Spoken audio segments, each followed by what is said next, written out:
திரு பிரியன், நீண்ட இழுபறிக்கு பிறகு கூட்டணி முடிவுக்கு வந்திருக்கு, உறுதியாகி இருக்கிறது. 28 சட்டமன்ற தொகுதிகள் ஒரு மாநிலங்களவையிடம் காங்கிரஸ் கட்சிக்கு ஒதுக்கீடு செய்யப்பட்டது. இந்த சமரச புள்ளிக்கு எப்படி வந்தார்கள் இருதரப்பு? அதாவது யதார்த்தமான ஒரு சூழல் தான் அவங்கள சமரச புள்ளி கொண்டு வந்திருக்கு. யதார்த்தமான ஒரு விஷயம்தான்.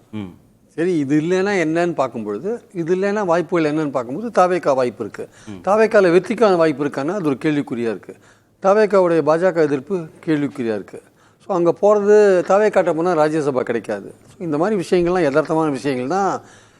அதிகமான இடங்கள் கேட்டோம், ஒரு ப்ரெஷர் அப்ளை பண்ணி பார்த்தோம், ஒரு தாவேக்காவை காரணம் காமிச்சு ஒரு ப்ரெஷர் அப்ளை பண்ணினோம். அது ஓரளவுக்கு பலனளிச்சிருக்கு. ஒரு 3 சீட் அதிகமாக கிடச்சிருக்கு. நிறையா நம்ம 36, 39 கேட்டோம், இறங்கி வந்துட்டோம்.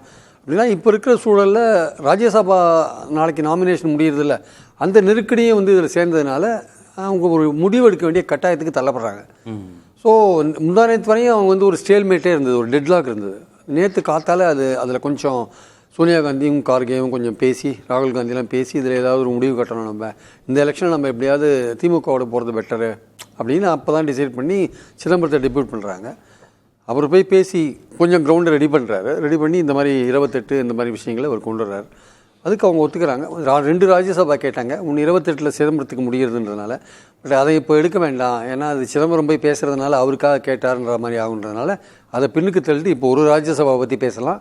இது நாளைக்கு வர இந்த வேக்கன்சியில் நீங்கள் யாராவது ஒருத்தர் போட்டுக்கோங்க, 28+1 அப்படின்னும் போது உள்ளாட்சி எலெக்ஷன்ஸில் ஏதாவது ஒதுக்கீடு செய்ய முடியுமான்னு ஒரு முயற்சி பண்ணி பார்த்தாங்க. அதெல்லாம் ரொம்ப ஏர்லி, அதுக்கெலாம் அங்கே இப்போ ஒப்பந்தம்லாம் போடுறதுக்கான வாய்ப்புகள் இல்லை.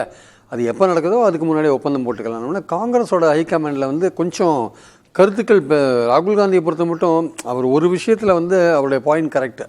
அதாவது காங்கிரஸை தமிழ்நாட்டில் பல இடங்களுக்கு எடுத்துன்னு போகணும், தாவேக்கால போனால் அதிக நம்பர் ஆஃப் சீட்ஸ் கிடைக்கும், so that we can take the party to other areas அப்படின்னு ஒரு 25 இடமோ 30 இடமோ இவங்க கொடுக்குற இடத்துல வாங்கிட்டு நிற்கிறது அப்படின்ற ஒரு விஷயத்தை விட, சரி நம்ம அங்கே போனால் தாவேக்காவுக்கு இருக்கிற பாப்புலாரிட்டி கொஞ்சம் நம்ம சேரும்போது, ஒரு நேஷனல் பார்ட்டி அங்கே சேரும்பொழுது கொஞ்சம் ஓரளவுக்கு ஓட் பர்சன்டேஜ் காமிக்கலாம். நம்ம இப்போ பாஜக சொல்கிறாங்கல்ல, போன எலெக்ஷன்ஸில் நாங்கள் 11% வாங்கினோம், அந்த கணக்குப்படி எங்களுக்கு சீட் கொடுக்கணும்னு அதிமுக கேட்குறாங்கல்ல, அது மாதிரியான ஒரு ஓட் பர்சன்ட். இப்போ 4.3 தான் கடைசியாக தனியாக அவங்க வாங்கினாங்க. ஸோ இந்த வாட்டி ஒரு 70 இடத்துல போட்டி போட்டால் பர்சன்டேஜ் ஆஃப் ஓட்ஸ் கொஞ்சம் அதிகமாக இருக்கும். சீட்ஸ்க்கு வருமா தெரியாது, பர்சன்டேஜ் ஆஃப் ஓட்ஸ் கொஞ்சம் அதிகமாக கிடைக்கிறதுக்கான வாய்ப்புகள் இருக்குது. அது பின்னாடி பேசுகிறதுக்கெல்லாம் வசதியாக இருக்கும். ஒரு கூட்டணி பேசுகிறதுக்கோ நம்ம கட்சியை பல இடங்களுக்கு கொண்டு போகிறதுக்கு வசதியாக இருக்கும். பல இடங்களில் பிரச்சாரம் பண்ணுவோம், இதுவரையும் போகாத தொகுதிகளுக்கெல்லாம் போவோம், அந்த கட்சியை வளர்க்கறதுக்கான வாய்ப்புகள் கிடைக்கும் அப்படின்றது அவருடைய நோக்கமாக இருந்தது. நியாயமான நோக்கம், அதில் ஒன்றும் தப்பு கிடையாது. ஆனால் அதுக்கு ஒரு குறிப்பிட்ட எல்லை வரையும் தான் அந்த ப்ரெஷரை அப்ளை பண்ணணும், அதுக்கு மேலே அப்ளை பண்ணக்கூடாதுன்றது சோனியா காந்தியோடைய பாயிண்ட்டு.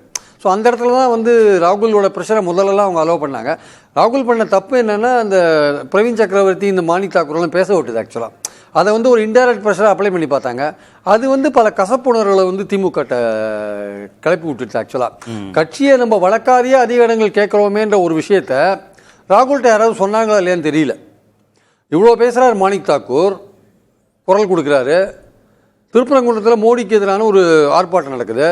8 பேர் காங்கிரஸில் இருக்காங்க. உங்கள் தொகுதி தானே, 8 பேர் காங்கிரஸில் இருக்காங்க.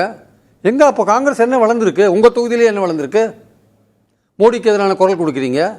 சரி, நீங்கள் கேளுங்க. உங்களை தயார்படுத்திட்டு உங்களை பலப்படுத்திட்டு நீங்கள் கேட்டிங்கன்னா அதில் அர்த்தம் உண்டு. இவர் ராகுல் காந்தி எத்தனை தடவை சென்னைக்கு வந்திருக்கார், எத்தனை தடவை தமிழ்நாட்டுக்கு வந்திருக்கார், எத்தனை தடவை கட்சியை வளர்க்க வந்திருக்கார். இந்த 89 எலெக்ஷனுக்கு முன்னாடி ராஜீவ்காந்தி 13 தடவை வந்தார். பல தடவை நான் அவர் கூட போயிருக்கேன். அந்த சமயத்தில் 13 தடவை வந்தார். அவர் டீ கடையில் உள்ளே போனார், குடிசைக்குள்ளே போனார், என்னெல்லாம் பண்ணார்.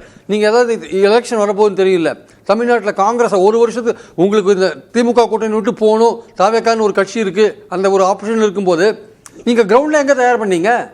நீங்கள் கிரவுண்டை தயார் பண்ணனா ஒரு வருஷத்துக்கு முன்னாடி நீங்கள் மாதத்துக்கு 2 தடவை தமிழ்நாட்டுக்கு வந்திருக்கணும்ல. நீங்கள் நீங்கள் அந்த கிரவுண்டை தயார் பண்ணி நீங்கள் அப்போ உங்களுக்கு வர கூட்டங்கள் போன்ற விஷயங்களை பார்த்து திமுக யோசிப்பாங்க. இல்லை, கட்சி வளரல. திருப்பரங்குன்றம் நடந்த ஆர்ப்பாட்டத்தில் 8 பேர் தான் காங்கிரஸ் தரப்புல பங்கேற்றார்கள்னு விமர்சனம் வைக்கிறீங்க. ஆனால் தாவேகா காங்கிரஸ் கட்சியுடைய வளர்ச்சியை, வாக்கு வங்கியை அங்கீகரித்திருக்கிறது தானே கிரிஷ் ஜோடங்கர் பேசுறாரு. கிரிஷ் ஜோடங்கர் பேசுறது அவருடைய கருத்து சார். நம்ம தமிழ்நாட்டிலே உட்காந்துருக்கோம், நம்ம பார்க்கணும் வாட் இஸ் ஹேப்பனிங்ட்டு. அது அவருடைய கருத்து. நம்ம அதை ஏன் டிஸ்பியூட் பண்ணணும்? அவர் அந்த ஒரு இதுலேயே இருந்துட்டு போட்டோம், அவர் அந்த கருத்தோட்டத்திலேயே இருந்துட்டு போட்டோம். He is free to have his opinion. தமிழ்நாட்டில் காங்கிரஸ் எங்கே இருக்கு? நம்ம காமிக்கிறது திருப்பரங்குன்றத்தையே காமிக்கிறோம் உதாரணமா. எத்தனை பேர் இன்னைக்கு பூண்டி எழுத்து மறியல் பண்ணீங்க?